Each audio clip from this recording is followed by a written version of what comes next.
Good afternoon, Japan. My name is Ian Sheriff and I'm talking to you on top of the roll building overlooking Plymouth Sound, which is the centrepiece of our city. My role is the academic lead for dementia at the School of Medicine and Dentistry here at the university, but I also chair the Plymouth Dementia Action Alliance. And what we're going to talk about today are just some of the areas where we're working in this city to make organisations and businesses dementia friendly.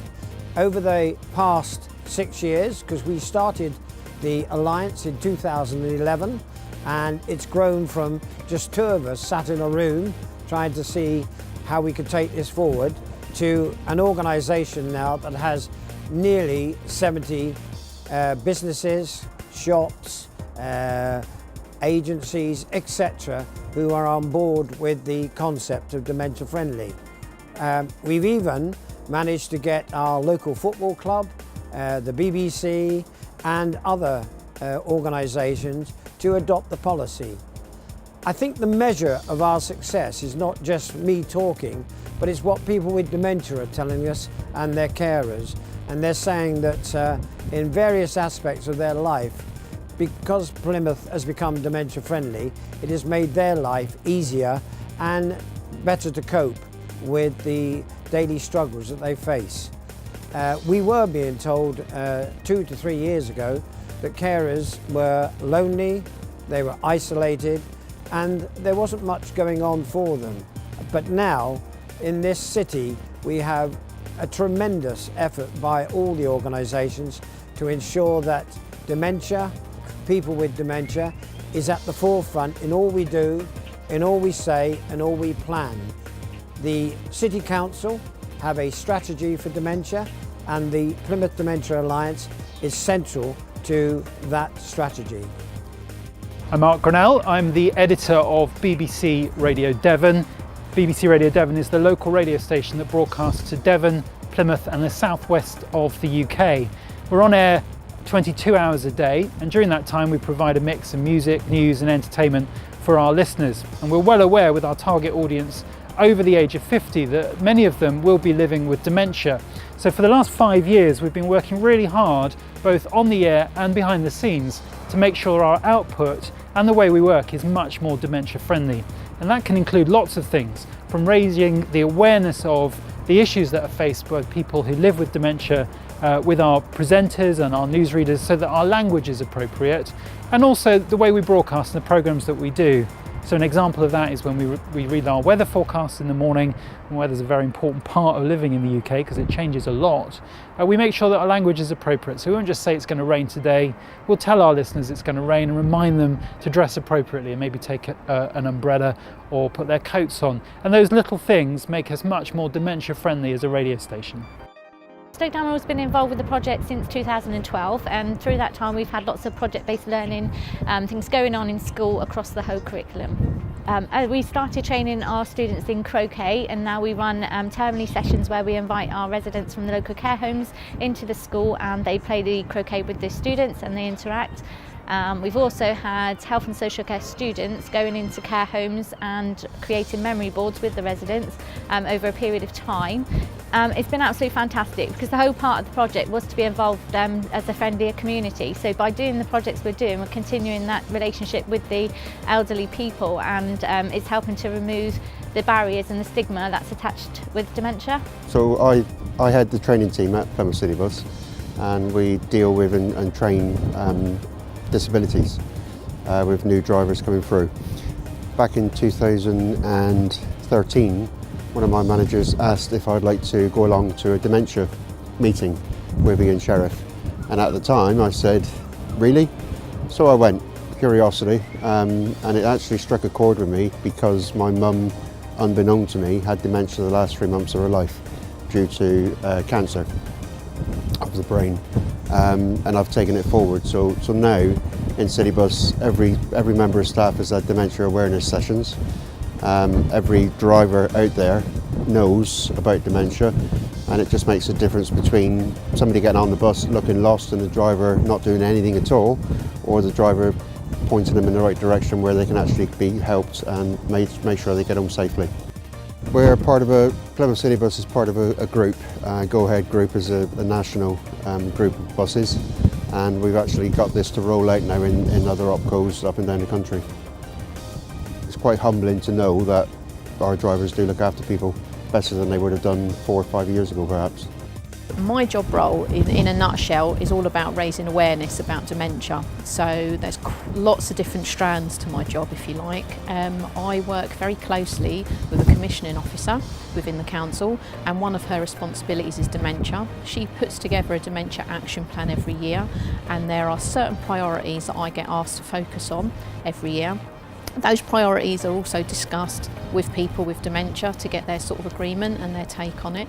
So I am usually working with lots of different retailers, organisations from the voluntary sector, GP surgeries, schools is an area that I'm going to be focusing on in the next sort of few months. Anywhere really where I can help them become more dementia aware. So there's a number of ways that I do that. Part of my role also involves supporting the work of the Plymouth Dementia Action Alliance.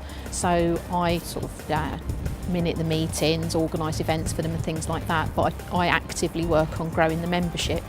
So when I meet any organisation, doesn't matter where they're from, I will ask them some questions about their sort of current knowledge about dementia, and I'll offer to come in and do as many dementia awareness sessions as they need for their staff team, so whether that's paid staff, voluntary staff, whatever.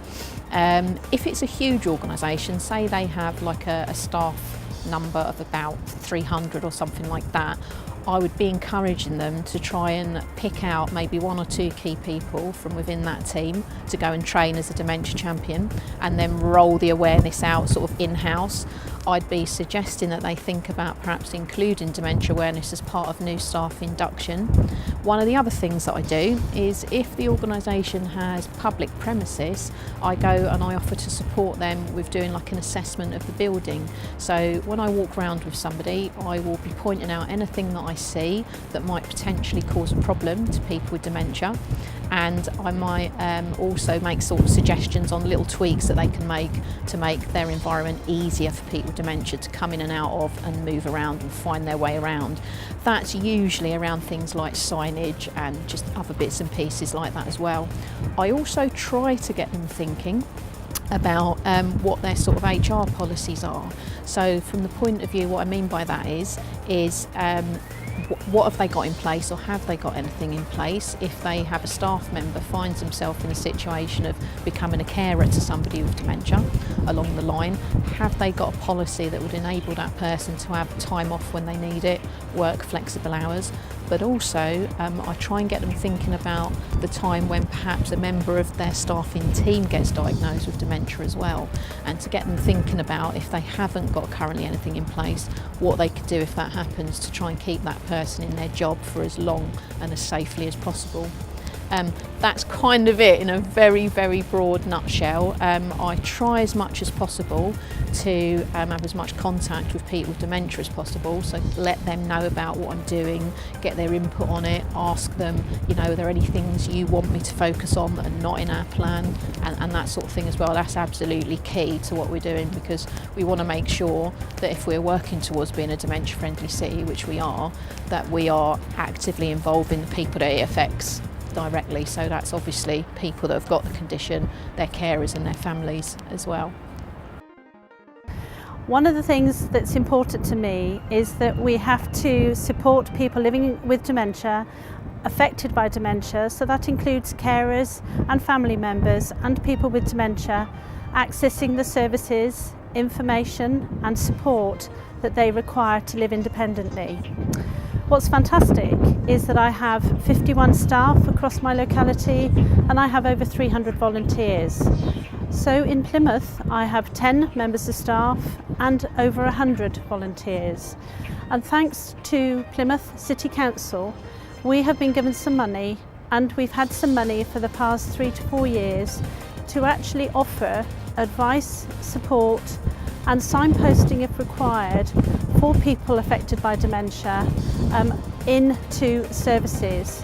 And interestingly, I was doing some figures the other day, and we actually support over 500 people a month living with dementia to gain the information and advice on whatever they require, really, through the Alzheimer's Society. We have a number of cafes in the city, and what people do is that they can come and visit us, have a cup of coffee, have a chat, get chatting to other people who may be in a similar situation to them, who've had a diagnosis of dementia. And what's interesting, as soon as they walk through the door, they feel they don't have to explain anything. Because they're with like-minded people, they can begin to pick up their conversations with those individuals and those people and actually have a really good time. Sometimes my staff and my volunteers can be on hand for them to get some information and advice if they need it, but generally it's almost themselves building new friendships. So, without further ado, can I just say it's lovely talking to you.